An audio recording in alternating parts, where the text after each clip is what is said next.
What's good, everybody? Tony Talks back in the building. Been off 2 weeks. Brother got the flu. For the other week, it was a lot of ripping and running. Guests falling through, so you know how that goes. But talked to my boy, Big Chris. We hollered at him a few times. He showed me some love the other day. I went to go watch him hoop. So I was like, man, it's the only perfect time to have him come on because his story is special. I've known him for a short amount of time, but in that amount of time, it's been a blessing to be around this man. But my boy Chris Jones, what's good? What's going on? What's going on, bro? I appreciate you having me, man. I'll try, I try to get all my guys on with a story to tell and really show the growth of us young black men and how it goes. Absolutely. But, yeah, man, we both from the O. Chris is an Edmond Santa Fe alumni. Who was your coach back then? Head coach was Sean Shank. Oh, Sean Shank. Yeah, I did not know that. Yeah, Sean Shank. Yeah, how was that? Interesting, to say the least. It was interesting. Bro. Yeah. Who'd you play with back then? Oh, man, so guys like Victor Driver, Jordan Morrell, Milan Jones. Okay. So you know Milan. Yeah. Josh Richardson, Terrell Savala, Aaron Anderson, all them guys. All right. Ricky Vick was a year ahead of me. Okay. Ross Morissette. Those guys were there. They were seniors when I just came in. So I came in as a junior. Yeah. Didn't play a whole lot that first year, but then my senior year, I really hit the ground running. Really? Yeah. Who was in your senior class? So it was myself, Jordan Morrell, Orion Palmer. We had Adrian Wilbert, Jeff Barlow, and then I think that rounded out our senior class at that point. What year did you graduate? 2009. 2009. So you know what's funny is I told my wife this because she went to elementary with Josh Richardson. Well, I come in as a freshman at Miss Santa Fe, 09 at Westmore. I walk into Edmond Memorial Summer League. Y'all in the small gym playing. I'm 5'7", little freshman. And I was looking like, ain't no way I can play with these cats. Y'all look like monsters. Oh, man. Did y'all have Big Mike too, right?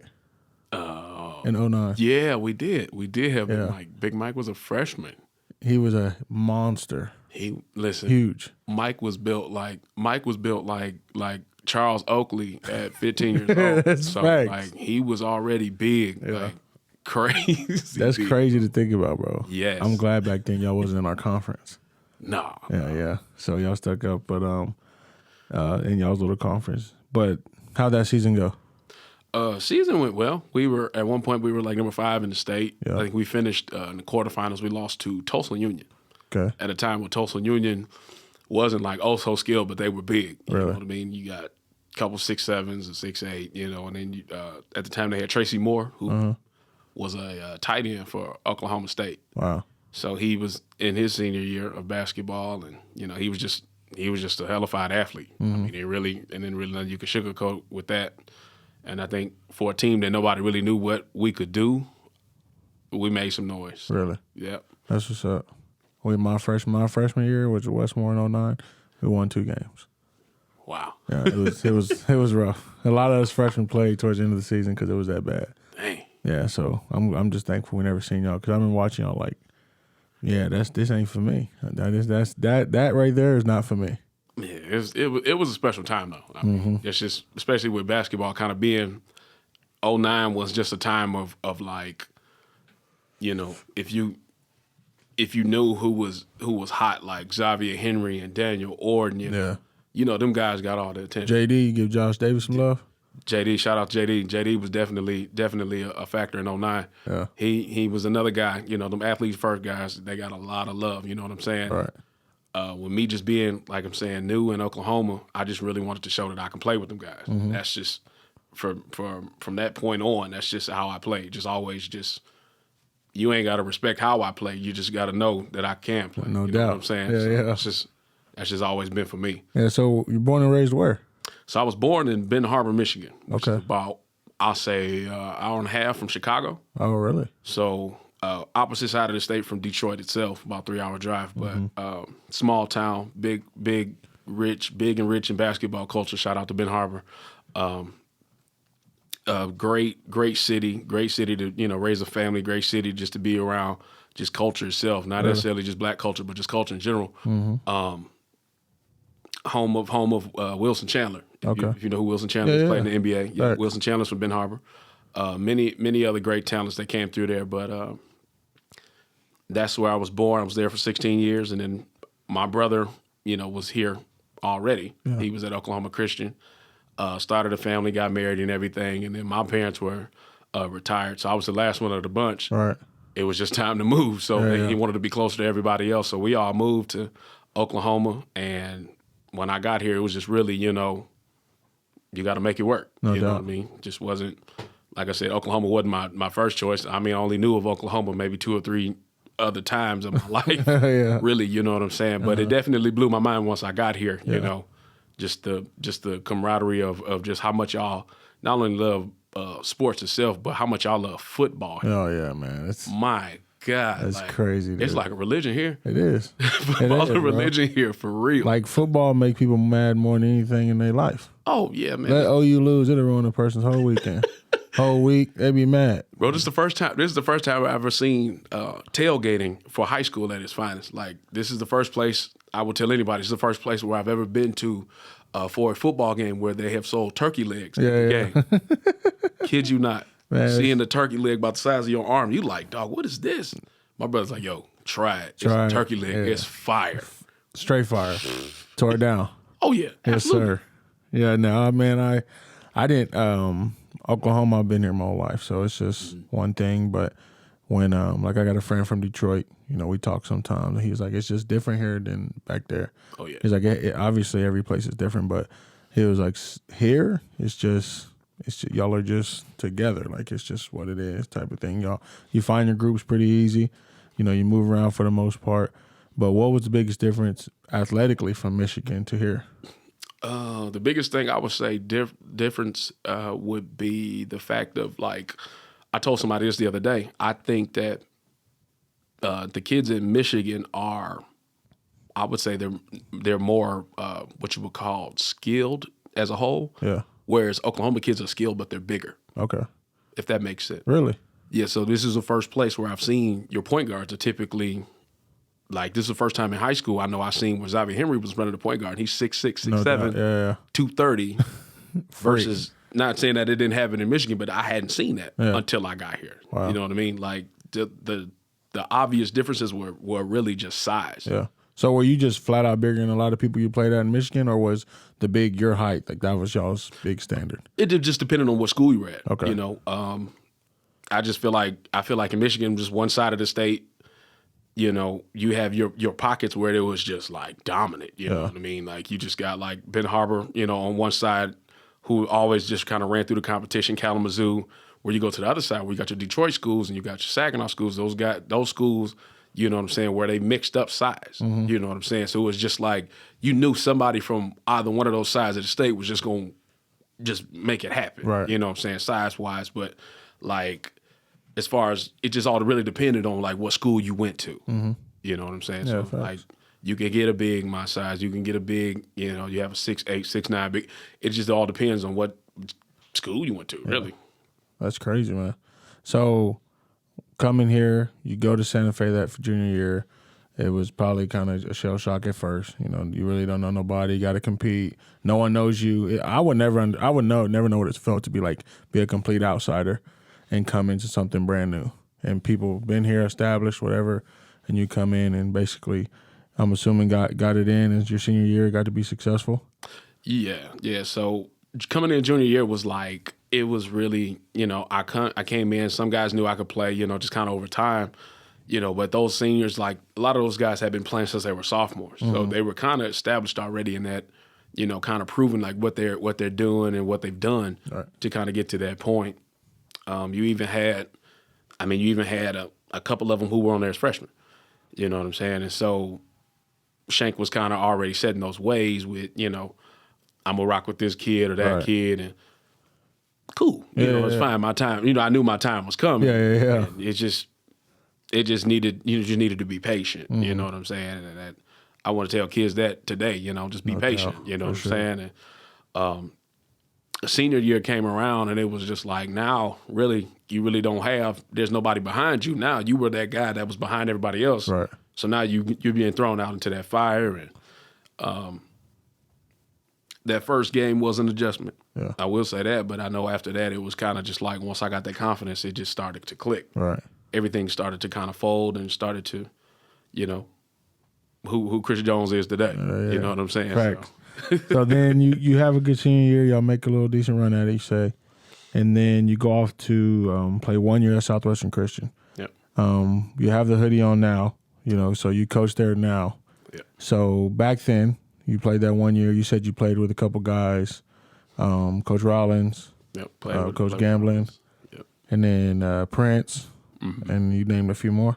Yep. So I played. I mean, it was just a good amount of folks. I knew guys like Greg Block, Ray Hilliard. You know, me and Rollins came in. We were the young guys. Okay. You know what I mean? We were freshmen, and they were established juniors and seniors, and they came in and just kind of just like, you know, showed us how to compete. Really. Okay. You know what I'm saying? And it's one thing to have a competitive edge, but to actually like translate it onto the court to compete. Them guys had it. Like Really? if you just know them personally, like they're competitors. That's dope. You know what I'm saying? Shout out to Coach Gamblin over at Mid America. You know, he's a competitor. Yeah. You know, he was one of the first guys I seen in practice, you know, from the time we walked into the gym and, you know, was stretching to the time we left. He was a competitor. That's you what's know, up. the guys was on his team. You know, like we wasn't losing very many drills though. You know what I'm saying? Yeah, He was yeah. gonna make sure you was in your spots. Right. You know what I'm saying? Because if anything went wrong, you know, you can't really say you wasn't prepared to be there. Right. You know what I'm saying? And so definitely was a hard thing to make the decision to leave Southwestern at the time. Just some things with schooling just kind of forced that hand to go to Central though. Okay. But I do feel like that was one of the best decisions I made though. To go to Central Christian. Absolutely. And then you played 3 years there? Played 3 years. Just blessed to break a few records. Really? What record you break? Oh man, it's I gotta The- check it out. yeah, man. I mean, where you want to start? The all-time rebounds. You know, I had the scoring record at one point. I think that's broken now, but and then you know did like field goal percentage. You know, most blocks in a single game, most rebounds in a single game. I think all those things are still kind of intact Wow. there. But you know, that just really going to Central though really just I really feel like it upped my game because Romero, shout out to Coach Romero, he really opened up a different avenue when it came to conditioning and preparing the mind and just knowing that basketball is just more than putting it in a hole. He told me, well, you know, Jones, you talented, but you got to get in shape. Right. You know, and I just wish that prior to that there were more coaches in my ear to kind of tell me that. You know what I mean? Because now, you know, being on the sidelines, coaching up other guys, I just have to tell them those things because you don't want to be in a position where you're just like, everybody's telling you, hey, you're good, you can play, you can play, but you get to another avenue or to another point in life and they'd say, hey, man, you missing something. No doubt. And it's that piece of being in shape. You know, the difference between playing at the 8-minute mark and the 4-minute mark in the second half. Yeah. There's a difference. That's crazy. So then you start from the jump when you went At to Central Christian. yeah. Okay. Started 3 years. Broke all those records. Yeah. And a lot of people that know Chris or watch him play, I've played against him now once or twice, messing around. And it legit, you know, I'm watching him and I'm like, you know, he kind of bullying everybody, whatever. So I'm going out there like, okay, let me attempt to not let him bully me. And then all of a sudden, our close friend Cornell, that's kind of how we met. Shout out, man. He is a Chris motivator, and, you know, support team, tells him to kill. So we playing, he throw him the rock, and Cornell's like, kill him. And he spin moves, threw me off. It was wild, bro. But the thing about Chris, man, it's amazing. He's quick off his feet. His hands is big. He finishes everything around the rim. Strong, you know what I'm saying? So I'm assuming in college it only could have been worse. Yeah, it was. I mean, college was like I said, man. It just really like those tools, just being able to just be in shape, just you know, kind of honing in on that, just being able to expound on what you already have, and now being in shape with it. Now you do it kind of at a higher level. You know what I'm saying? And just you know, just being thankful because you never know, you know what hard work you know pours out of you. Yeah, you know what I mean? for It's sure. just that's just one of those things. I just was just thankful to have all those attributes and all those different things just to translate into a game where, where you're not as athletic as everybody else, but you got to make it work somehow. No doubt. You know what I'm saying? Yeah. Use your strengths against you. Oh, yeah. But so then you coach at Southwestern Christian now. You played against Central Christian this season. How was that, going back home, seeing all that? Oh, man. So the first time we played Central was actually at Southwestern, and it was interesting, but it was almost like one of those surreal moments. It was like the guy who really just really poured into you, not even just in basketball, but just in life. You're coaching against him. Yeah. You know what I mean? And so it's still the coach that coached you? Yeah, he's still there. He's still there. Okay. He's going on about 17 years now. Wow. Just between being an assistant and a head coach. So he's been there for a while. Shout out to him. Yeah, shout out to Coach Romero. He's still there. But just talking to him before the games, and I was just kind of telling him, I'm like, man, listen, I got a total different respect for you now. You know, hell yeah. All them times you was calling us, knuckleheads and everything, and you were just, just trying to get us motivated just to, play hard. I was like, I got a much greater appreciation for it because now I see what it takes. I see what you mean. And, when you think about it, he was my age being the head coach at the time for us. He was only 30 when we were seniors. That's crazy. So it was like, he's still a young man too at the time with a family. And, he was just trying to, win some ball games in the conference. Yeah, and that's why I'm just like, Coach, I just thank you for what you did, and it's just, it doesn't go unnoticed, but I just want you to know if you don't hear it before, you'll hear it now. Yeah, that's beautiful. You've done some great things for us. That's love, man. Oh, absolutely. Yeah. So then y'all play them at home too, or at their place? Yep, we play them at their place. And you walking on the court as a coach this time. Yeah. You know what I'm saying? And if you've ever been to McPherson, Kansas, it is one of them places, bro. It is like one way in, one way out. No doubt. And it is, you just like probably any other small town, you can count on a McDonald's and a Walmart. Yeah. And they definitely got just a McDonald's, a Walmart, and maybe a few other things around town. But man, just going back to campus, it definitely brought back memories and brought back those, those days that you just like, man, I am ready to go home, Right. Because it's just in the middle of nowhere. It's just central Kansas, like literally just in the middle of nowhere, just cornfield and an oil refinery, probably 500 yards from the campus. But man, just going in, it was definitely another moment of just like nostalgia all over again. That's beautiful, man. You got to think your name is up on the walls for breaking records, or how's that? Not yet. Okay. I do know that one of the I did win the Male Athlete of the Year award. I hopefully it's in the works. Retiring in Jersey soon. Yeah, big facts. So you graduate from there. What you get your degree in? Journalism. Okay, journalism. What was you playing with that? Oh man, just wanted to do some writing. Yeah. Do some writing. Sports or just in total? Sports was the first thought, but I just wanted to broaden that horizon and just do it, man. Just whatever came from it. Yeah. Just be able, if I feel like if I can write something, if I can be able to speak, I can get into the door. Yeah. So then did you dabble in it at all, or did you go straight to coaching? Just straight to coaching. Okay, and then you went to, was it Cassidy first? So Cassidy was my first assistant job with Coach DeMarco Owens. I was with him for a year, and then after that, I had moved to Michigan the season after. Okay. So I was at Saginaw High for 3 years with Coach Julian Taylor. Shout out to Coach Taylor and that staff there. Really rich in basketball culture. The high school, like I said, where Draymond Green went to. Yeah. They call it the sweet black and gold. Is that what they call it? That's what's up. That's the one of the cool things that they nickname it. But they're the Trojans there, and just a group of kids that just really just get after it. Really, every year. He has a different crop, but it's the same culture. That's you know what I mean? It's just like one of those cultures that just work for where the city's located, and it's just success. That's how it should go, man. You build your culture, everything else will fall into place. Absolutely, and it's almost like the kids who come in already kind of know what's expected of them. Right. You know what I mean? It's one of those, and it's one of those cities that's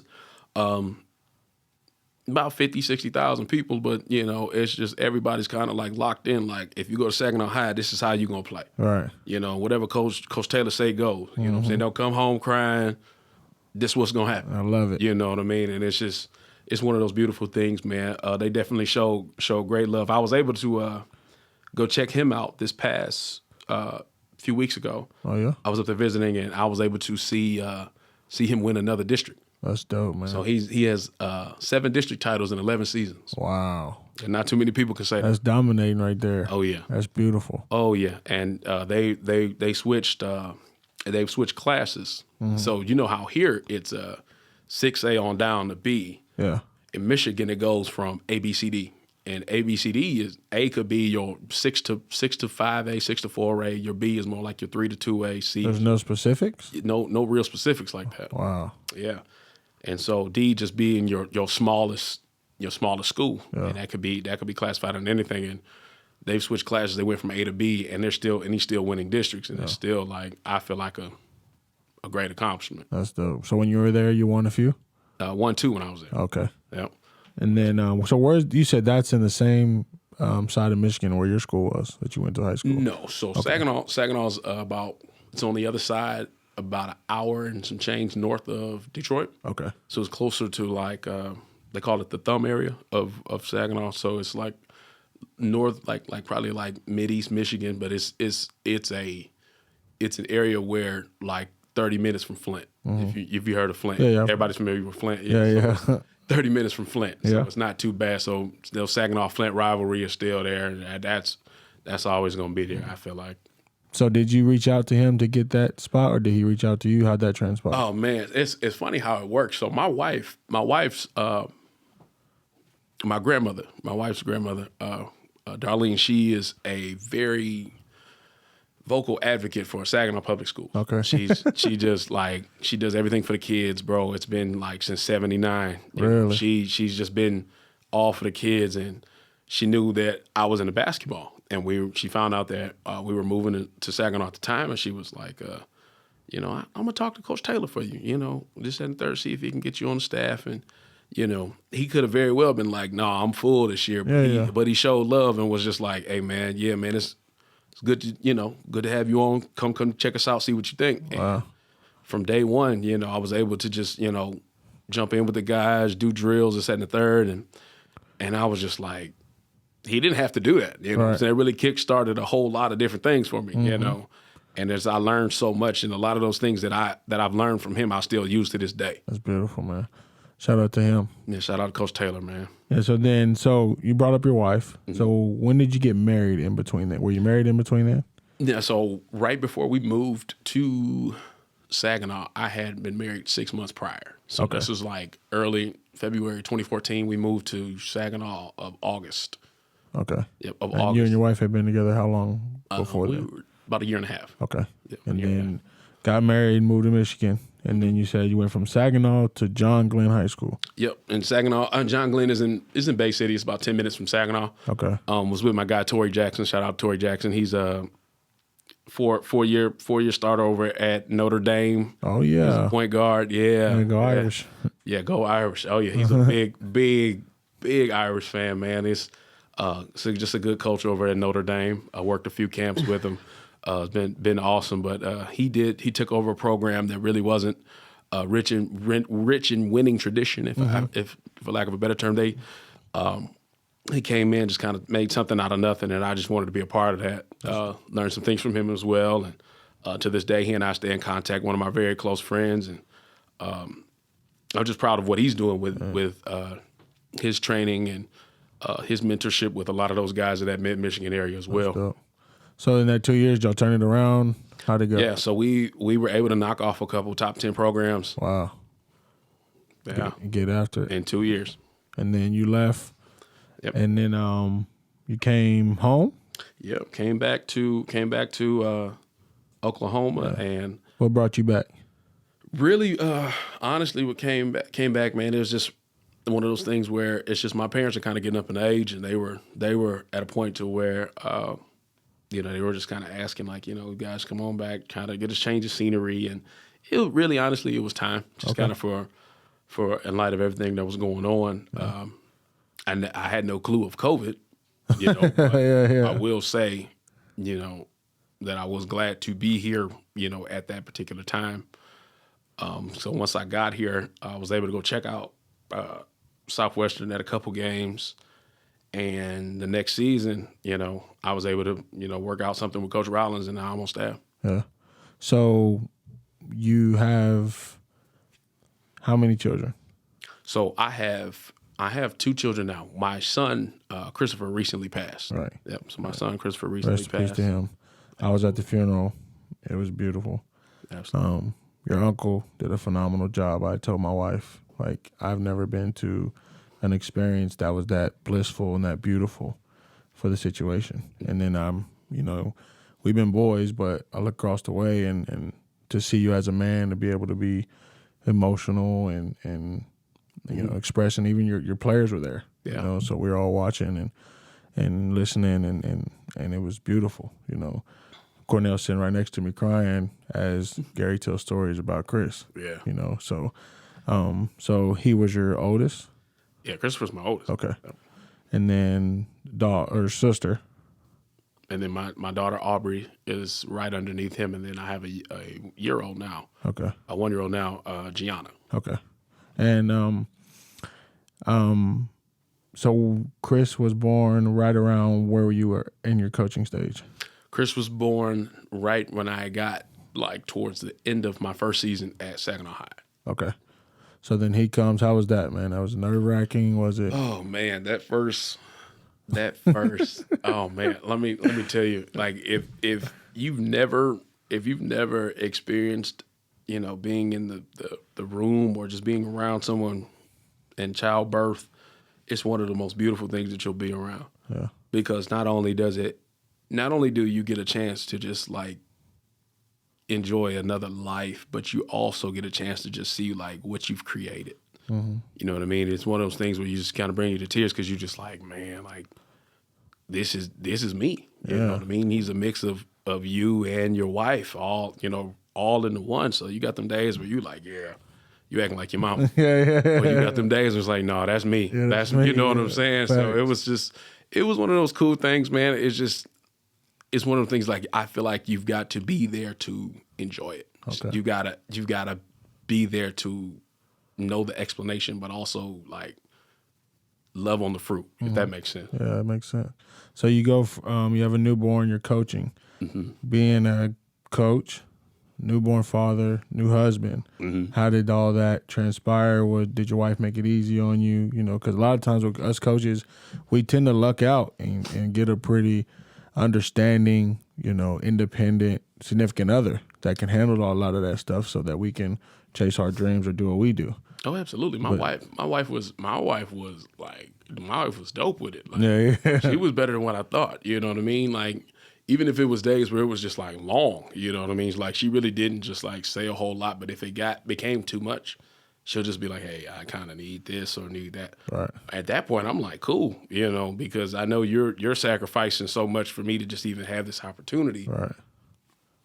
For you to have a few hours to yourself a day, absolutely. Yeah, I got you. You know what I mean? Like, that's one of the greatest traits. Yeah. You know what I mean? And I just felt like she just was great with it. You know, like even now she's kind of like been around it enough to where, you know, she's just like, hey, what's your schedule today? I tell her what's going on, and it just works. You know what I mean? Just because of now I'm gonna say this. It wasn't one of those things. The very first few weeks, it was rough. Yeah. You know what I mean? It's just like, why are you always gone? Or where are you going today? Or, you know, one of the things. But it was just like, now you have to be you have to be a man and communicate it. Mm-hmm. You know what I'm saying? It's just not one of the things where you're just getting up, putting your shoes on. Like, yeah, I'm going to such and such house. I'll be back. No, that's not how it works. Yeah. Now there's another life involved. There's a couple other lives involved. Like, where are you going? You know what I'm saying? Like, you know what I'm saying? And for her, it was just like, just let me know. Yeah. You know what I'm saying? I can work around that, you know, and I'll let you know if I have something going on and I can work around that. So it was, Saginaw High was just flexible. Really everywhere that I've coached have been like truly flexible of family. That's good. And that's what I've enjoyed about the coaching. Yeah. So You got married at what age? 22. Okay, so he's 22 years old, young, you know, and you're in the same boat as me. I've been with my wife for all my 20s, so 8 years. But I tell people all the time, marriage, a lot of time for a lot of people is looked down upon, especially in our generation for the most part. Absolutely. And a lot of our friends or, you know, so on and so forth may not be married or went through a situation where they were and then that didn't work out. But what is some of your biggest advice you could give to young married couples or people that want to be married? One thing I could say for someone who's wanting to get married, understand that this is work. Yeah. Understand that this is not something that you could get up, swap out, take it back to the store. No, but like when you say those vows, when it's better for worse, it's really better for worse. You know what I mean? And you'd be surprised what you go through versus what somebody else goes through. You know what I mean? It's like, I don't know about you, but like have gone through some counseling or something. Like you get that marital counseling and somebody like, you know, they tell you, oh, you can do it this way, but this, and most times they say, but this worked for us. Right. One thing I can say is if it works for you, be okay that it works for you. Okay. And be okay if it don't work for you and it worked for somebody else. Because if it worked for somebody else, 9 times out of 10, it won't work for you because y'all two different people. Right. Y'all two different couples. Yeah. You know what I mean? And that was one thing that I had to come to grasp with, especially with my wife, because my wife's very talkative. Okay. My wife can talk a million miles a minute. Me, I'm like, all right, she said enough. I ain't got nothing else to say behind it. You know what I'm saying? Yeah. But it's like, even in that though, like you still not only have to learn how to communicate, but you have to also understand that your business is your business. Yeah. You know what I'm saying? And it's like easier said than done, but like what works for your family, it's okay to work for your family. Nobody else is a part of your family. So going forward, whatever y'all want to do and it works for y'all, make it work for y'all. Don't set out to do it for nobody else's comfort, nobody else's goals. Do it for y'all. That's beautiful, man. I know we've been together 8 years, married 2, and so COVID kind of backed that all up. I had brain surgery, the whole 9 yards. So that's why it happened the way it did. But the advice I always tell people that I'm around is I learned is to listen. And I think that's where a lot of people struggle, because when it comes to communicating, if you listen, you actually listen, like really put the time in. Like your significant other may be upset, legitimately. Okay, Yeah. Let me hear what she's upset about. And I tell people sometimes my wife would go crazy, like say some left, right, whatever, and then I'd be like, so what we really mad about right now? You got that off your chest? What we really upset about? And then we address it. And I think some people are afraid to communicate in that manner or don't believe that that'll work. But you're right. I talked to someone today and I'm like, marriage, and I've only been married 2 years, but I've been living with my wife for 6. So, you know, it's tough. Like, and it's weird how what becomes tough. Because when you're dating, some of that stuff ain't what it is. And then you get married for real. Like you say, if you respect those vows and you do it under God, you're going to respect them. And that's how it goes. But I tell people all the time, I love being married. It's a blessing. Absolutely. You know, and I don't know how other people look at it. I know people say, oh, it's bad, whatever. That's their experience. But let it be yours if you want to do that. Absolutely. Because I'm a firm believer that there's a lot of people who actually want a wedding, but they don't want a marriage. Yeah. You know what I mean? That's deep. And like, you really think about it, because it's dope to have the flowers and the decorations and have all the family and all these things. My wife and I got married at the courthouse. Yeah. You know what I'm saying? But my whole thing was, if I'm going to marry you, I'm not going to wait and figure out what else I want to do. If I know I want to marry you, I'm going to go ahead and marry you. Yeah. You know what I'm saying? You know, by no means am I knocking anybody else who's had a wedding. You know what I'm saying? But what I'm saying is there are people out there who have been in situations that the marriage doesn't last not even that long after the wedding, only because they've gotten into it and they figured out, hey, this ain't what I really want to do. Right.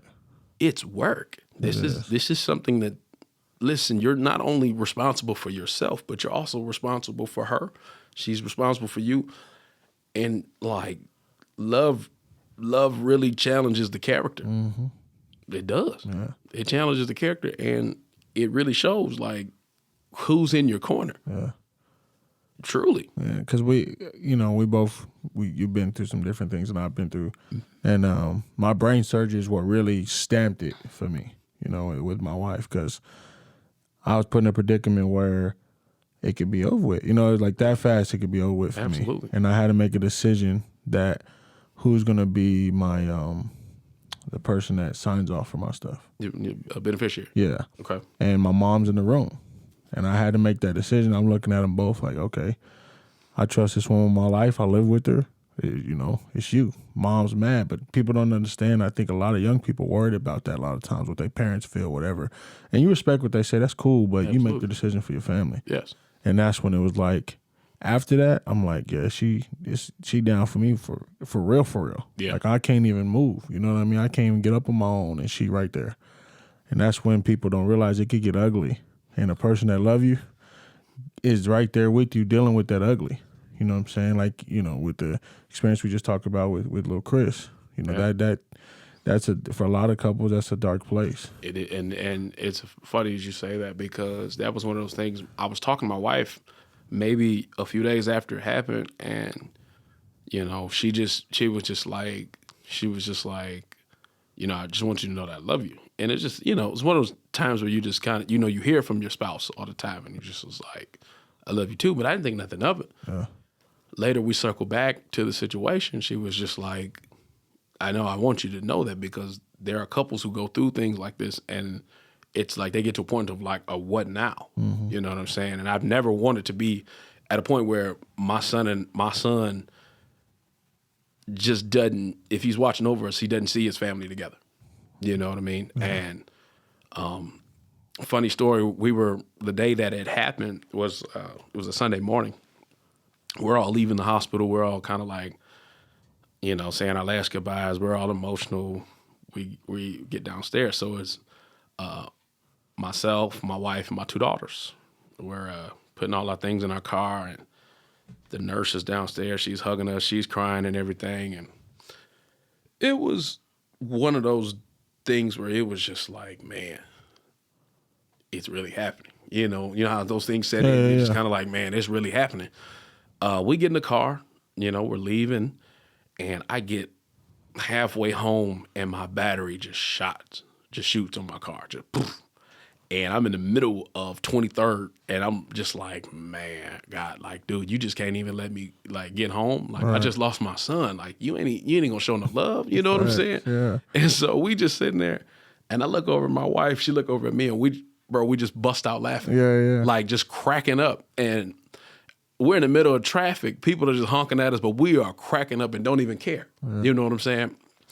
And we get the car towed and everything, and we get home, and it was just like, man, little Chris will be dying laughing right now. Like, right. Just for kind of what just happened. It's just like, it's one of those emotions really was God, because you never think that you would be laughing in a situation like that. Most people would have been just like boo-hooing some more. Man. You know what I'm saying? Mad about it. And for me, it was just like, I can't be mad about this.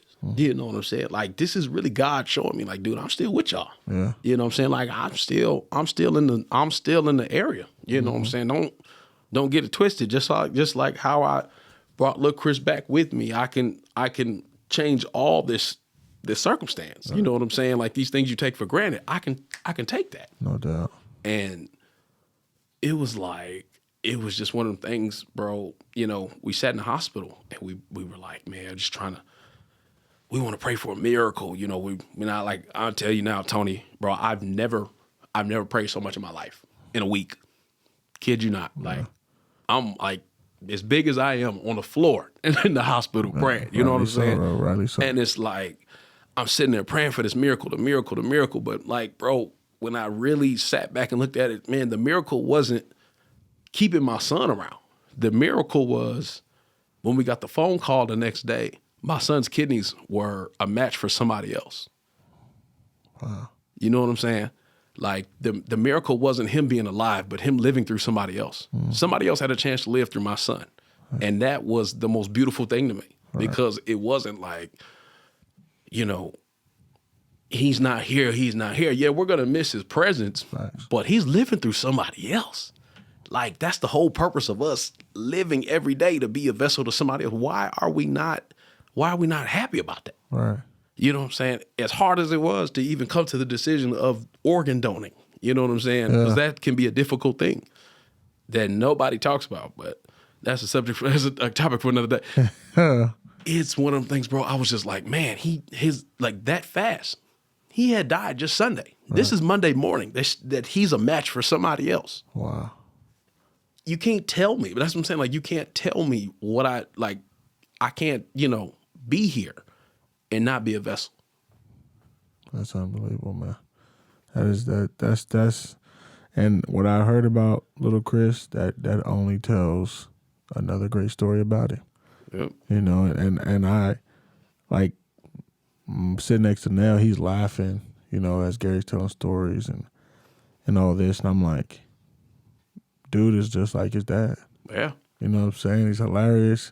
He loved his sisters, the whole nine. And so that just goes to show he was the vessel for anybody around him, no matter which way it was. Absolutely. And Cornell came in a time when we first moved. It's funny, I met Cornell. He and I were living in the same complex. Oh, yeah? Had played on like 3 or 4 different men's league teams and didn't even know we lived in the same complex with one another. Just one of my friends, Jordan Morrell, was like, man, I'm finna go to Cornell's house. I'm like, okay. He was like, dog, I think y'all in the same complex. Yeah. And he has picked me up many times to go hoop. And I'm like, where you at? He was like, I'm in the front by the entrance. So I walk across the grass, Cornell outside. And I'm like, you live over here? He was like, yeah, you live over here? I'm like, yeah, I stay over here. It's That's crazy day, man. Yeah. But, ever since then, man, that's been my brother. He's been my guy since day one. And he's been around the family. And I just know, that I know it. My son's death did, had affected him as well, because he has a son himself. Yeah. Especially guys with children, they've been just like, I've been telling them just directly. I'm like, those days where you just feel like you don't want your son around or you don't want your daughter around, man, go get your children. Because in a blink of an eye, this life can be gone. Mm-hmm. You can be on this front row, at a funeral and you're just, it can go one or two ways. And my brother said it best. You can think about what could have been, or you can thank God for what was. You know what I'm saying? And that's what kept us going. I know my house is just like, we just look at the videos and we laugh and we just like, man, this dude was just brilliant. Yeah. He's just a 6-year-old who loved dinosaurs. Yeah, you know what I'm saying? And it keeps us going. Each day, I'm able to kind of do what I need to do and just take the day as the day. Yeah, fact. You know what I'm saying? So. I seen a little keychain you got from your sister. No, man. Oh, dude. So one of the awesome women that I had a chance to meet, she's like a mother to us. Her name is Marsha. Okay. Out of Detroit. And just so happened that her daughter and her son-in-law, we all go to the same church now here in Oklahoma. And she was just she's been real intentional about, just making sure that, we're okay and we, have certain things that we need and everything. And she got my wife and my daughter, Aubrey, these necklaces and these dinosaur like necklaces and everything that they keep, and just real. She's been just real awesome about it. And then she sent this keychain yesterday by her daughter, and she gave it to me at church, man. It was just one of the things that I just kind of was just looking at it like, man, like it was awesome. It was saying, be yourself, unless you could be a dinosaur. Then if you can now be a dinosaur, you know what I'm saying? And I just felt like, man, my son was just a free spirit, and it's just gonna be one of those things that you can make it happen, no matter what. Yeah, you know what I'm saying. So, man, well, I pray for your family a lot. Me and my wife during that time, and you were strong, bro. Gave me a lot of positive and a lot of blessings, a lot of strength as a man. To know that you can get through it, but the way you and your family, expressed their love and their stories about Little Chris made me feel like I know him myself. You know what I mean? Like every day. Yeah. But I hope everything's going well for you. Oh, You know what I'm absolutely. saying? I've seen you for the last few times, and you back to hooping, so we know everything. Absolutely. That's all our therapy. Hooping You know is what I mean? therapeutic, man. Yeah, get out there and kill for a little bit and go on. So, Yeah. we'll go to a lighter topic. But so Lab Life started, Yeah. and that's been what? How many years now? Year and a half, 2 years? Yeah, about a year and a half, too. Okay. Yeah, close to 2 years now. Yeah. So how'd that transpire? How'd that happen? So, like, it's just been one of those things, man. I never went overseas after school. It was just one of them things where I was just like, college basketball was a job for me. Yeah. And it was just like, not that I didn't love it. It was just like, I needed a break from it. You know what I mean? It kind of, which swung me into kind of like the non-playing, which I jumped into kind of like the coaching and everything. And so it was just like, man, I got all these things I could teach, especially looking at kids that kind of struggle with certain things, Yeah. like post positioning and footwork and shot selection. And I'm just like, man, I could really help these kids out. You know what I'm saying? Like, just give them some information like that can translate, and it's not, and for me, it was never like, I want to do this because I can do this. No, I wanted to do this because you become a statue if you just hold on to information. Yeah. You know what I'm saying? Like, sure. I just want to be that person that can just say, hey, maybe if you try this, see what it looks like. Yeah. And then we go from there. Okay, that helps you out. Now look at this. You know what I'm saying? Because basketball's one of those things, man, it's a gradual process, to be better. Yeah. It's not one of the things you're gonna be better overnight. It's one of the things you gotta work at. You gotta be Gotta work. consistent. You gotta put the work in order to see results, man. And for me, I just wanted to give that information. That's how that really came about, because I didn't want to be that person who wanted to just stick around and see if I see the results, because I can probably give a kid something now. He probably ain't going to grasp it 10 years from now. Yeah. You know what I'm saying? Like, if I just plant the seed, somebody else can water. Yeah, for sure. You know what I mean? So Yeah, so then you said you had mentioned it, now you're at Southwestern Christian coaching. Mm-hmm. So jumping to college, what's the biggest differences between college and high school?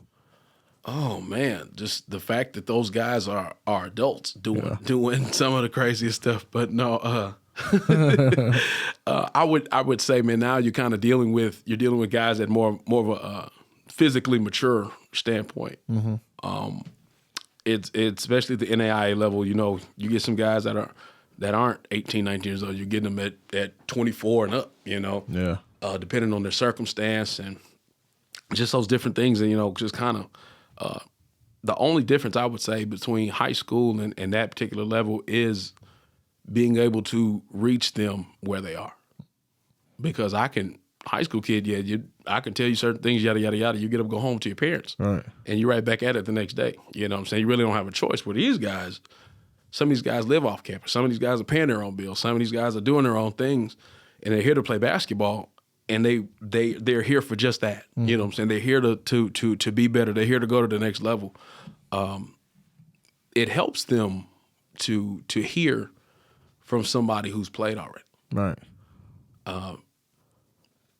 The only thing that I could really say is your delivery has to be there. Yeah. The delivery of me telling one kid one thing won't translate to another kid who's not dealing with the same thing because his thought process isn't there. Right. So I would just really say just the difference being is, just being able to deliver what you're trying to say, what you're trying to do to different kids from all walks of life. Yeah, man. I haven't been to the college level, but I watched quite a bit, and I've been coaching high school for 9 years. And when we send our kids to college, which we've done our fair share, a lot of them went to NAIA. We've sent a couple Division II, junior college, so on and so forth. But NAIA I've always respected because people just don't know how competitive, how good a basketball, great coaches, players. You could have a 5-star from New York that ends up in the NAIA going crazy. Yeah. And people just don't know. Yeah. So. Like, for example, Hook's our guy. You know, we've known him, seen him grow up, so on and so forth, and really hasn't had the opportunity to play college. Yeah. You know, if we're being completely honest. And then Rollins blesses him.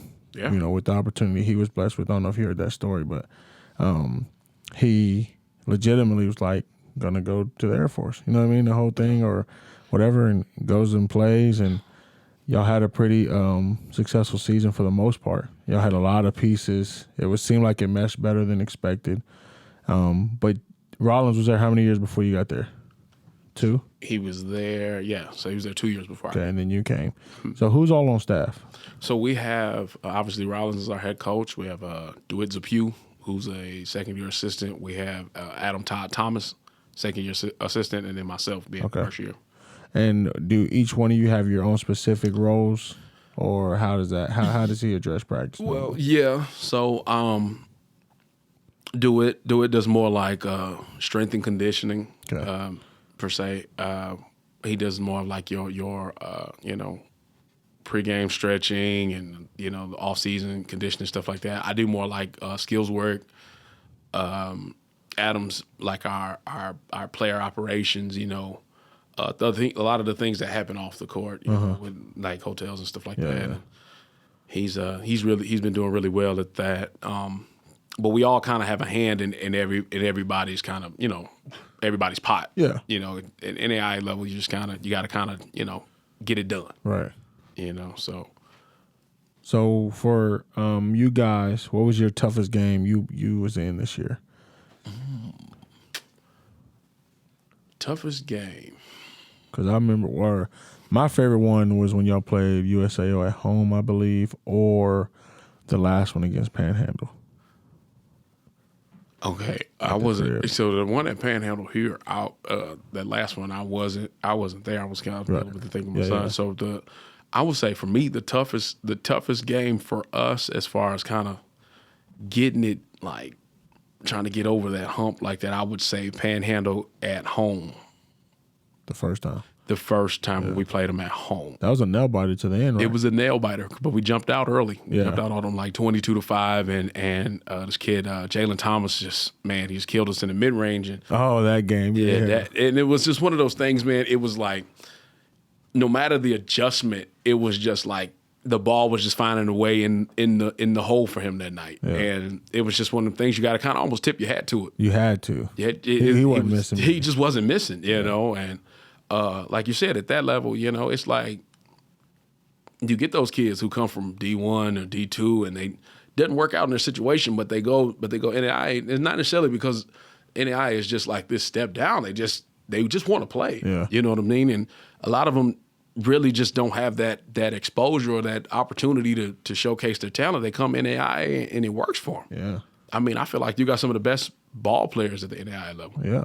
In the country. Yeah, no doubt. If you was to take NAIA versus other divisions, at NAIA, some of them would give all them divisions a run for their money. Oh, absolutely. And it would just be, like, I would think it'd be so dope if they could do a showcase of everybody versus everybody. Oh, man. That would be so lit. You know how many people pull up for that? That'd be sold out all over, man. And sold out. So how different is NAIA now than when you played?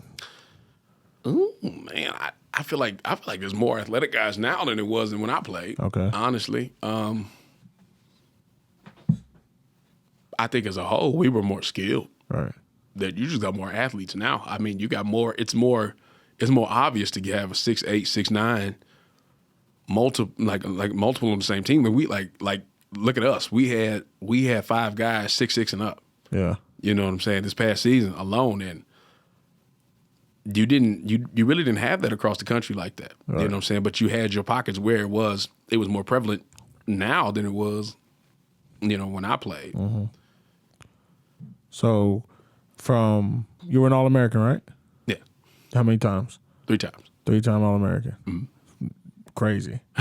You said that one day because I think, you know, we was talking or whatever and you was hot about whatever the situation was. Uh-huh. And you was like, I'm an All-American. I was like, oh, okay, all right. All right. Okay. Yeah, let's do that. So,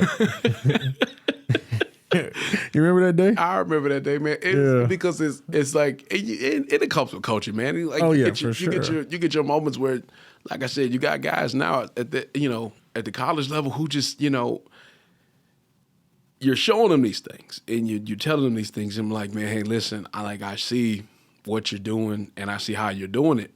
Maybe if you do it this way, that delivery for some guys just didn't work. Yeah. You know what I'm saying? It's like, all right, now I got to tell you, like, man, listen, what you're doing ain't going to work. Yeah. You know why? Because this, that, and the third. Now, but then like, I know the first week, man, I know at practice, man, some of them guys, like, I know guys, I'm going to say outside of Hook, he was one of them guys, and probably a couple others who just kind of knew who I was.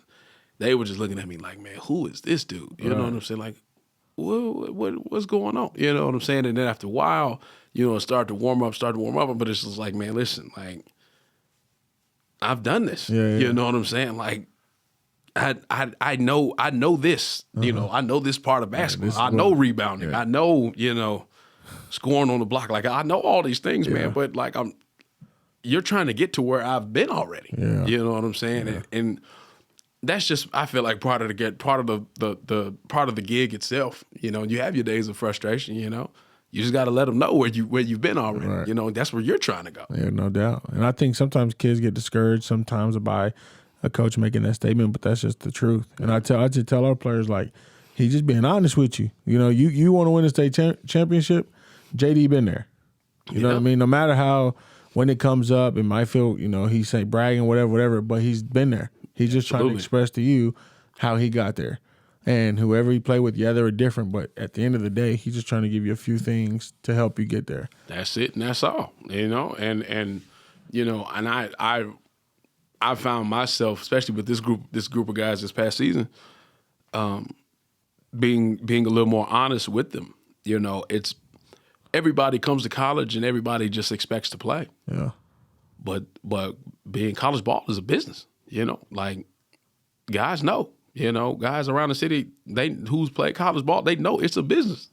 Some are the best coaches who didn't even play. Right. On teams. You know what I'm saying? And they were on the roster, but they didn't get on the floor.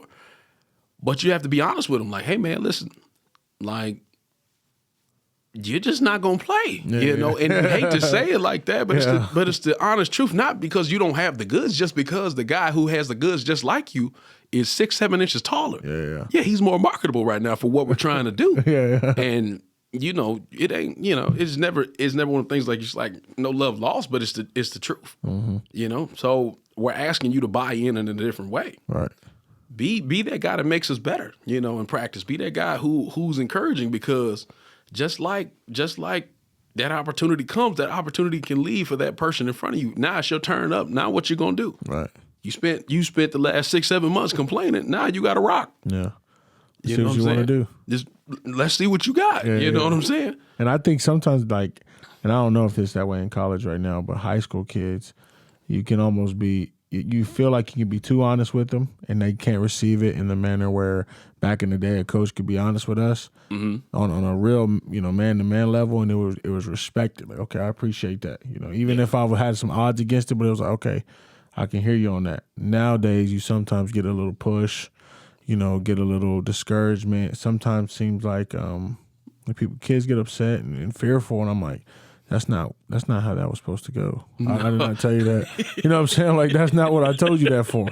I told you that because I wanted you to turn it up a little bit. Yeah. And finding out nowadays how to get kids to turn that switch. Because I talk with John Ellis, and I think about us back in the day, we just wanted to hoop. That's just what it was. Absolutely. So we was going to give our best effort because that was just all we knew. Absolutely. We didn't know no different. Absolutely. Nowadays, people got social media and girls, and it's just too much other stuff going on where they can't shut it off when they step in between those lines like we used to. Man, if social media was just like if TikTok was popping when we played, like, do you? Man, like that, like that's so true though. Like, we just wanted to hoop. That's it. You know what I'm saying? It was like, for us, when we seen the 2-star, 4 to 4 or 5-star, 3-star, 4 or 5-star guys, we was trying to go at their head. You know what I'm saying? You gotta kill me. You got to fry me today. Like, that's just what it was. You know what I'm saying? But it's like now, then I'm just not knocking it now, but it's just like it's almost like it's just like too friendly at times, it is. and you know, I'm just like, man, just like having that competitive edge is just, I feel like it's just great for the game. It's gonna always be great for the game because that's what makes the game the game. Yeah. You get what I'm saying? Yeah, I Like, hear you. just makes it just fire, you know, like it's always good to play your rival, and you know the gym gonna be packed. You know it's gonna be standing room only, and it's just like this what you look forward to. We ain't looking forward to nothing else. You know what I'm saying? Like and you knocked them off. You was the best at the time. You know what I'm saying? It just did something for your confidence. Now like the trick is if you can get them guys to play hard and go through it without hurting their feelings, it's like, all right, we cooking with grease. Yeah, you know yeah, what I'm yeah. saying? And then the funny thing about it is, you say we have a game where they just played unnormally hard. Yeah. You know, like you expect them to. You always want them to. They have success. They do it, but then the next game, it's like, bro, we just played on Monday. Yeah. It's Thursday. Why did that change so much? Yeah. And I always looked at it like, if there was something we did that made us win, let's keep doing that. Absolutely. And I don't know where things have changed to where, like you said, it's legit. Everybody's too cool with each other. Like we could be cool growing up, but at the end of the day, if we got all them lines, it's like, bro, we can talk about that after this. But you about to get this business, I'm about to give you pause. You know what I'm saying? Like that's just how I was feeling. You know what I'm saying? Whether it's I'm gonna foul you 5 times or you not gonna score or whatever it was, or I'm gonna give you 30, and it was just. That was respectable. Absolutely. But we got, at that time, it's almost like we got beef until this buzzer go off and then it's all love. Yep. There's not like that no more. You know, they ain't got rivals. You know, they really ain't beefing. You know, say social media back in the day, we had whatever, MySpace. Yeah. We would talk noise about the other school. Yeah. And when we see y'all song type of thing, they ain't really doing that nowadays because everybody get offended and all that nonsense. It's definitely it's a different culture, you know. And I mean, you just kind of leave it at that. It's a different culture for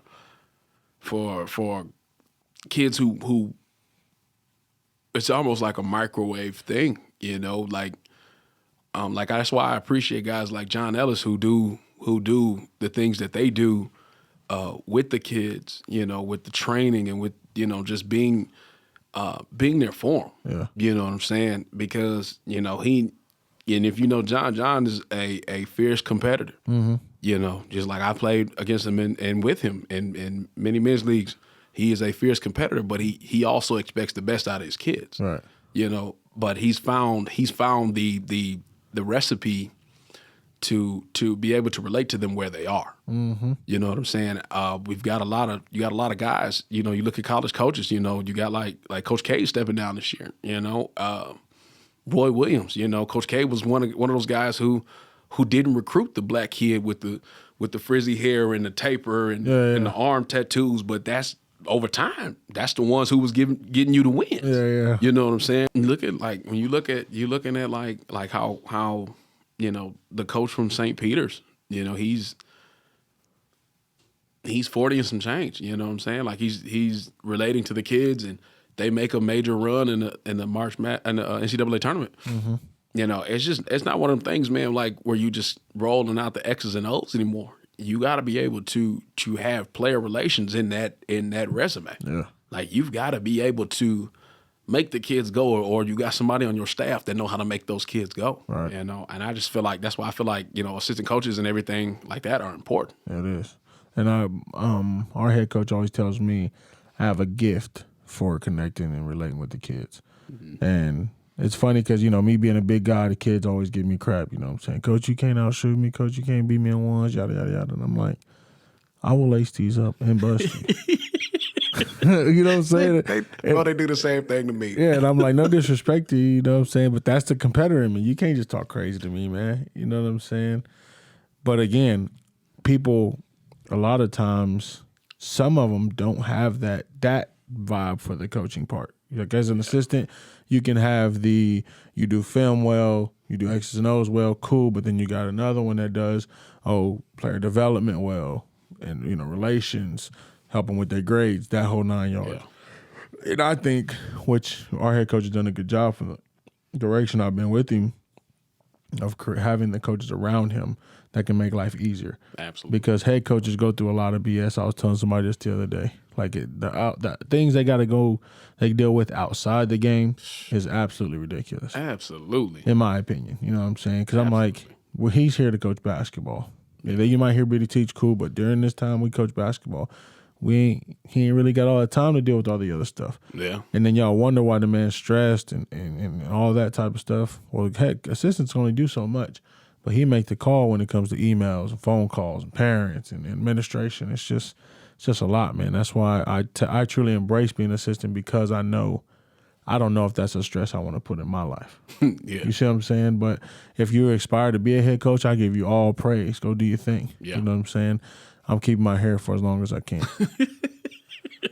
and it's going away already, but I'm going to keep it as long as I possibly keep can. it, man. Absolutely. Yeah, so college, who you picking? UNC, KU, who you rocking with? Ooh, man, I want North Carolina to win. Just because I just like how they're playing. Yeah. You know, and it's just and I'll go on record saying I wasn't just the craziest of people to accept Hubert Davis as taking over for North Carolina, but like he doing some great stuff with them. He is. Like he's definitely surprised me. You know, being a first year coach, and there's only been 4 people to make it to the game in their first year, that says something. That's incredible. And for the guys that did transfer, and he just making it rock. You know, Caleb Love's playing great. Yeah. Baycott has like 42, 43 rebounds in 2 games. You know what I'm saying? Like guys don't even get that in a month. Right. You know what I'm saying? Yeah. Like that's phenomenal. Brady Manick doing his thing. Brady Manick, shout out to Brady Manick, man. He's knocking it down. Like I was watching last game, bro, and that was probably one of the best games I've ever watched. Really? When it came to just like how everything just kind of turned from back and forth. Duke, North Carolina? Yeah, Duke, North Carolina. I know. I was watching like, oh, wow. And you just look at like how Duke would just go on a run, but it was like North Carolina would just take the hit and then just throw like 3 more. You know what I mean? And it was just like they weren't scoring in like this just flashy manner. It was like there was one time where Brady Manick ran the baseline and they swung it to him. And Paulo Banchero just closed out on him tight. You know, he's 6'10", 250. He closed out on him tight in the corner. Shot right over. And Brady Manick just was on his tiptoes, just to make sure he didn't step out of bounds, and just cashed it. Bow. And I was just like, yo, like, that's big time hoops. Yeah, it is. You know what I'm saying? And to come into North Carolina this year and to just have the keys like that, he's definitely stepped up the bar for the guys coming in. Because my thing is, you coming from Oklahoma. And he had a pretty solid career at Oklahoma. Yeah. You know, and then he left.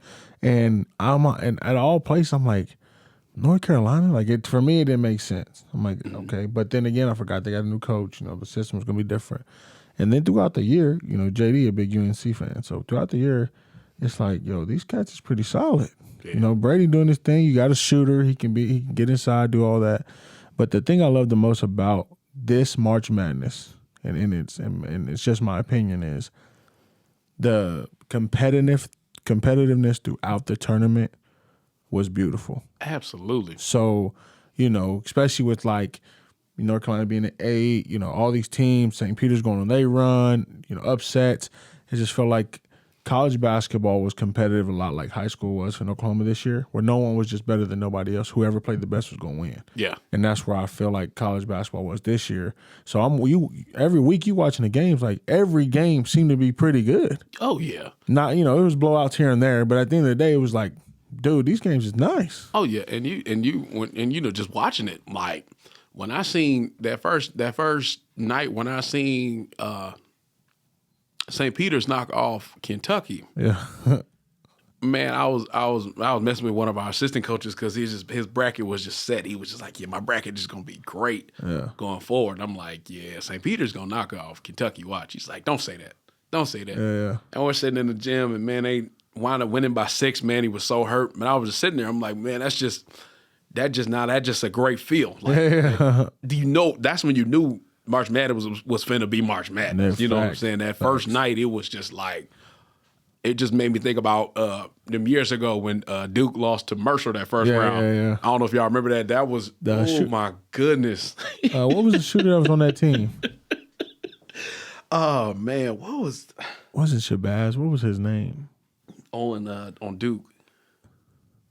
Man, I'm trying to think of what year that was. Yeah, it's all good. Yeah, it was a long time ago. I think I was in senior high school that happened, but yeah, that brought back those memories because I know that at that point I remember everybody's bracket like, yo, I don't even want to do one. Yeah, that's the point. Throw it out, like was throw the whole bracket away. And the funny thing is, Boone went to St. Peter's. Really? Out of high school. Wow. Went to St. Peter's one year. Things happen. I go usually for freshmen. So then he goes to the West Virginia Tech or wherever it is. Mm-hmm.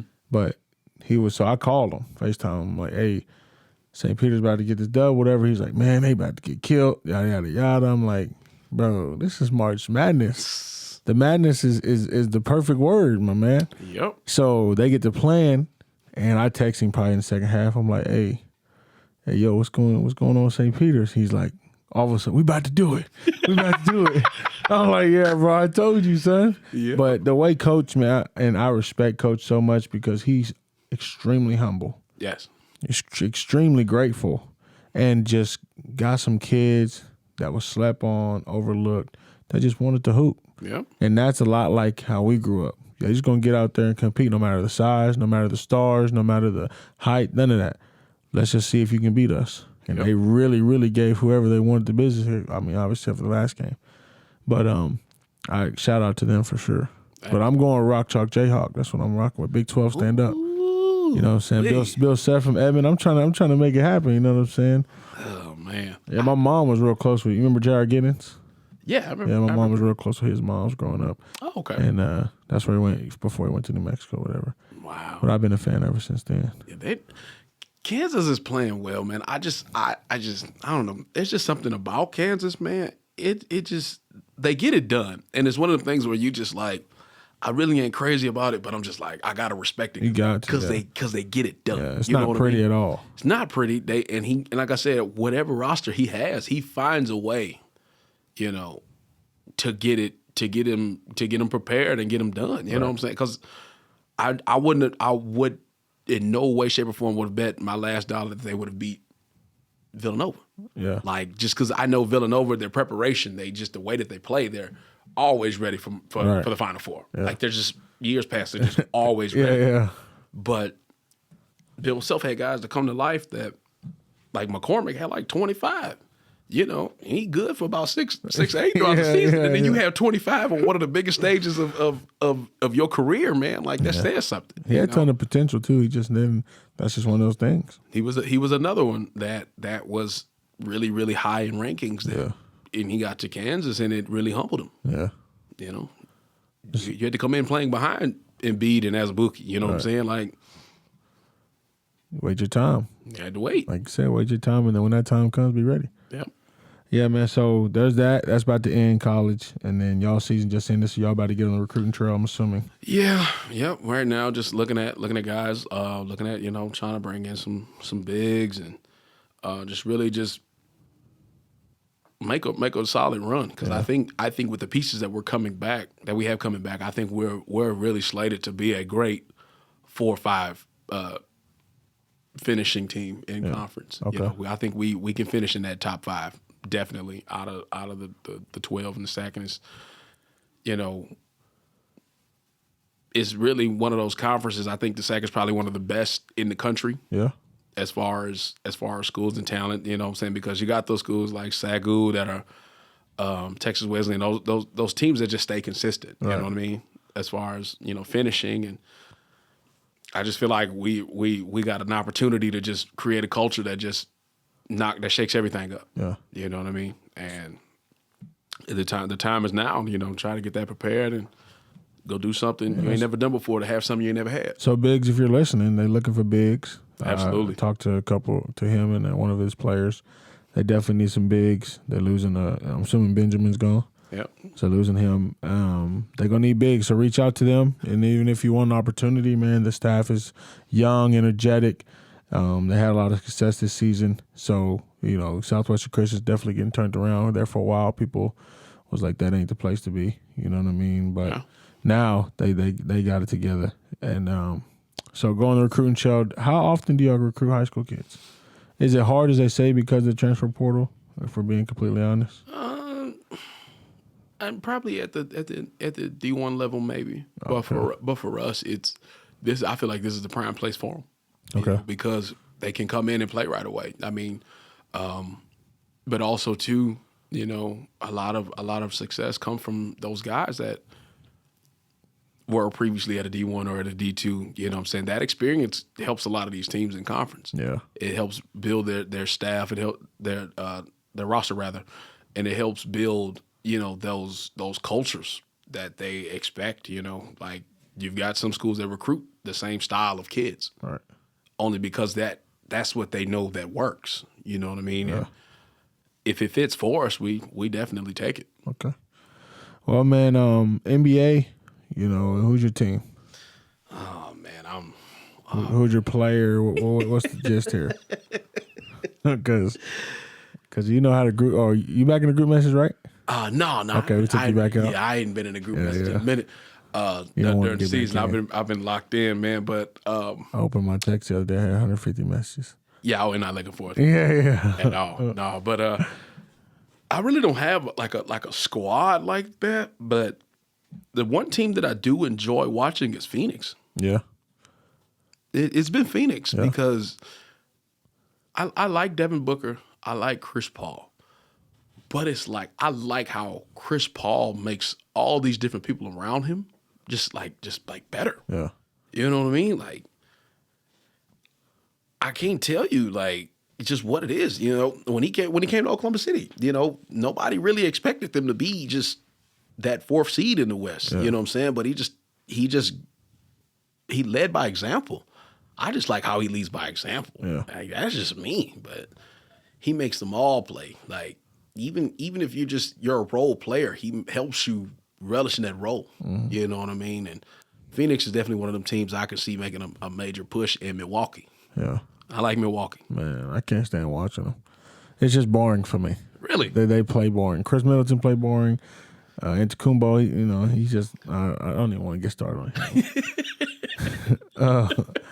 And it's just like I don't know. I don't necessarily like flashy, but I like dancing a little bit. I want to see a few things, high flyers, that type of thing. But when you look at them, you got Portis and all these cats just kind of bucket getters, Yeah. but in a very simple way, very fundamental type things. And Chris Middleton's like 3-point specialist, mid range pull up type of guy. That's fun to watch, but he ain't gonna just do nothing fancy. No. So they kind of like that old man vibe, but they win games. They win games, man. And it's just one of the things that's just like you can't really, put a label on it, but just like Giannis is just one of those versatile guys, man.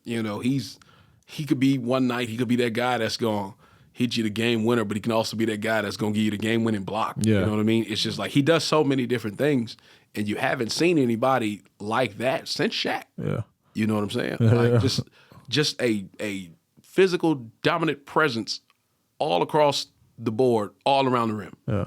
You know what I mean? And for me, it's a fun thing to watch, especially to see the transformation of his body. Yeah. Oh man, from his kid When now, he first came into now, it's like that's freaky. I watched him play. Pause. Yeah, pause. I seen him play the other night. I seen him play the other night when they played Brooklyn, and he went baseline, and there was 3 people trying to swipe at the ball, and the basketball actually touched the backboard before he actually went up to dunk it. So it hit the backboard, but he still was able to dunk the basketball. I'm like, yo, you ain't seen that since Shaq. Nah. Since I'm talking like Orlando Shaq. Yeah. That's crazy. He just brings a different element to the game. So those are probably them 2 teams that I really like watching. So do you feel it's fair that if LeBron hands down the torch, it's to him? Or would you think it should be KD? Or are we talking about Joel? You know what I'm saying? Like who? Because I just had a conversation with my homeboy the other day. He was like, Antetokounmpo is the GOAT. He's next, yada, yada, yada. And I'm like, for me, that sounds boring. Yeah, man. But then again, who else? I mean, it's like KD is the best scorer that I've seen in a while. Yeah. And I mean, just like being able to get to his spots, elevate over people.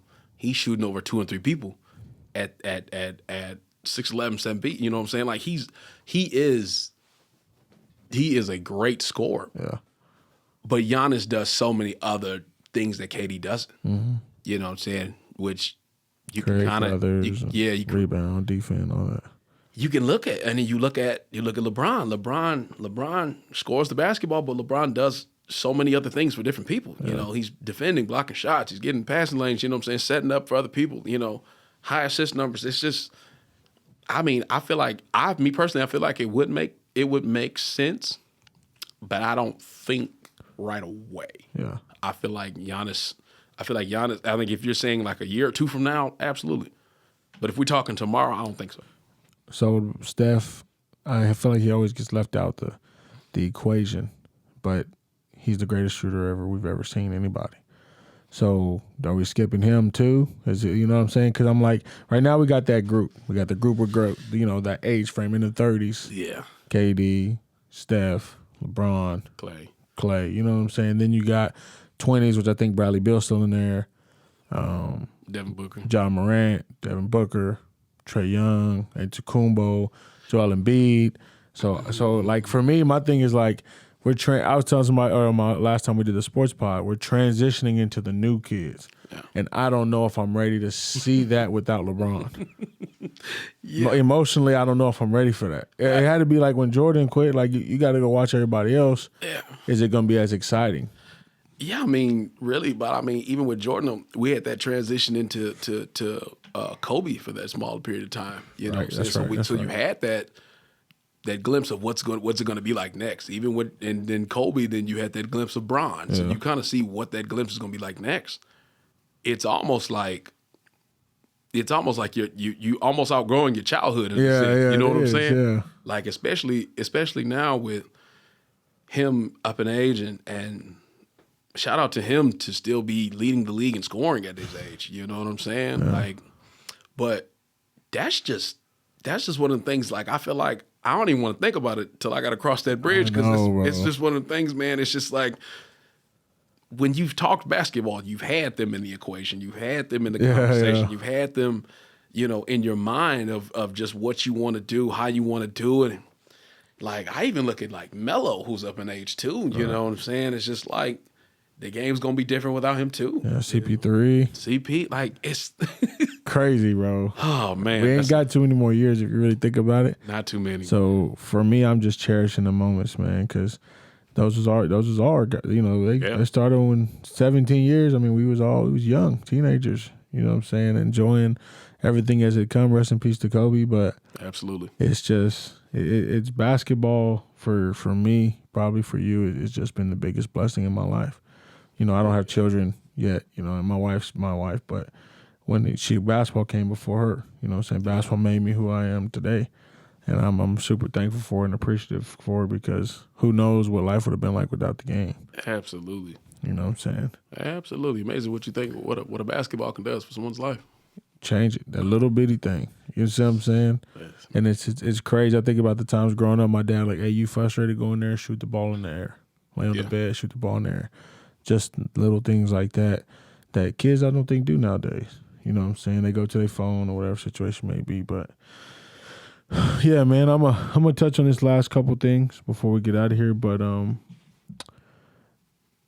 Coach Jones, that's your uncle. Is that correct? That's my brother. Your brother? Yeah, Gary Jones is my brother. No way. Yeah, that's my older brother. I did not know that. No, that's my brother. Yeah, your blood brother. My blood brother. Yeah. Whoa, I didn't know that, man. So I met him probably 4 or 5 years ago. When did he get back to OC? He always been OC? Yeah, I think the time when you met him, that's the time I think he started coaching at OC. Okay, because he came in with Tally, is that right? Or right before? He came right before. Okay. And Hodge is the one I coached with. Him and Gary, I think, played together in college. Yeah, okay. I believe. Yeah.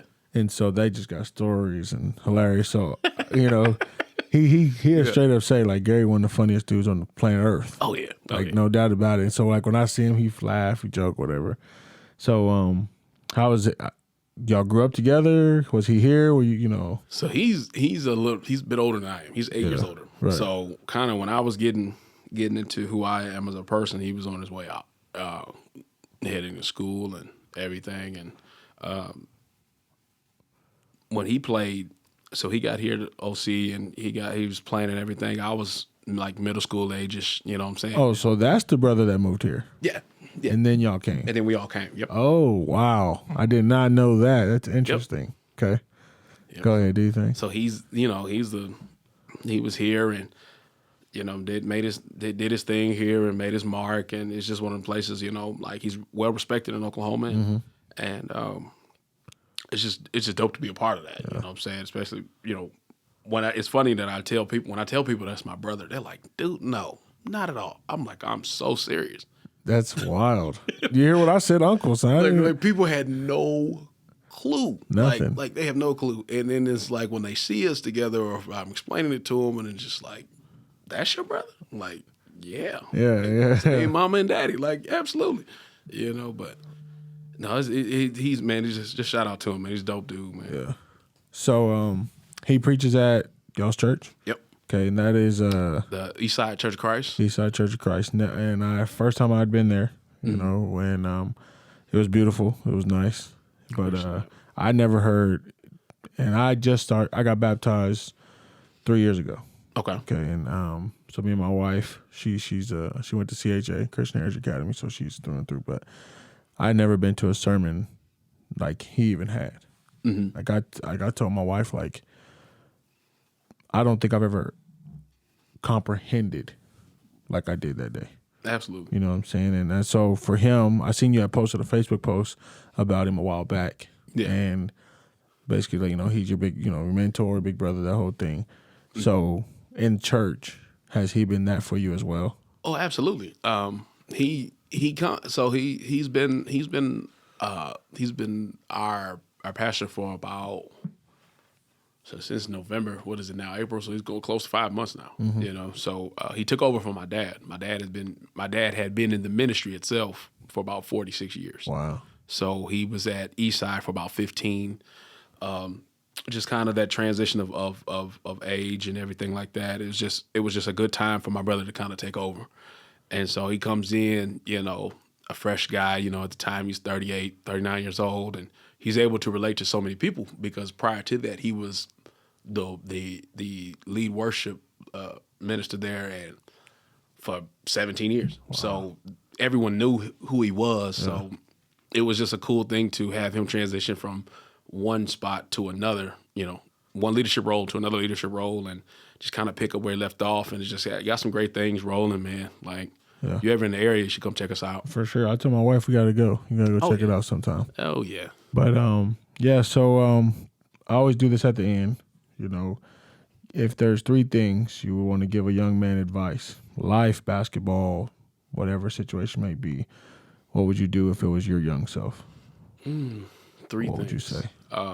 Number 1, be yourself no matter what. Be yourself no matter what. Establish a prayer life. And then thirdly, stand for something even if you got to stand by yourself. That's beautiful, man. Yeah. That's deep. I can't tell you, bro, like today I learned a lot about you. You know what I'm saying? And I respect you so much, man. And I appreciate that. And then likewise, the man you are, the man you become, the man you've been through, the father you are, you know, the husband you are, the God-fearing man you are. I praise you, man. I appreciate you being in my life as my boy. You know, it's been a blessing. For a lot of you cats that's afraid to, you know, admit that to your friends, to be vulnerable enough to talk to your friends, do that. It's a lot more needed than you would expect. Just a simple reach out, it goes a long way. Absolutely. You know what I'm saying? And it's like he said, if there's something you want to stand on it, even if you're alone. That's deep. I might put that on the Instagram this week. But yeah, Chris, bro, I appreciate your time. We're gonna do the group soon.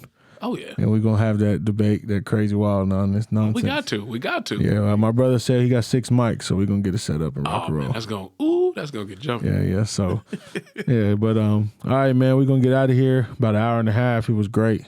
You know, if there's a part 2 coming up, we might sit down and discuss that. But Chris, I appreciate you, my boy. Appreciate you. You have a good day.